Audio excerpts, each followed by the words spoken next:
2 கொரிந்தியர் 5:17 இப்படி இருக்க, ஒருவன் கிறிஸ்துவுக்குள் இருந்தால் புதுச்சிருஷ்டியாயிருக்கிறான், பழையவைகள் ஒழிந்து போயின, எல்லாம் புதிதாயின.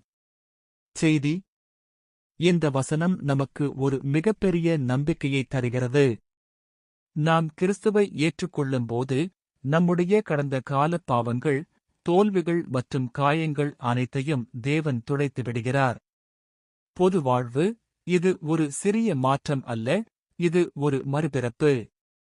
தேவன் நம்மை ஒரு புதிய படைப்பாக மாற்றுகிறார். பழையவை ஒழிந்தன. சாத்தான் நம் கடந்த காலத்தை நினைவூட்டி நம்மை குற்றப்படுத்த முயலலாம்.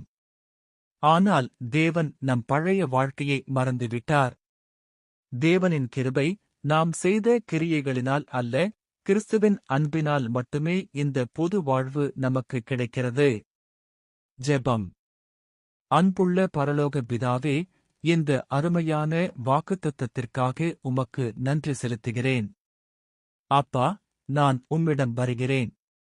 என் பழைய பாவங்களையும் பலவீனங்களையும் பாதத்தில் வைக்கிறேன். என்னை கிறிஸ்துவுக்குள் ஒரு புதுச்சிருஷ்டியாக மாற்றியதற்காக ஸ்தோத்திரம். என் பழைய கவலைகளும் பழக்கங்களும் என்னை விட்டு ஒழியட்டும். இன்று முதல் ஒரு புதிய மனிதனாக உமது மகிமைக்காக வாழ எனக்கு உதவி செய்யும்.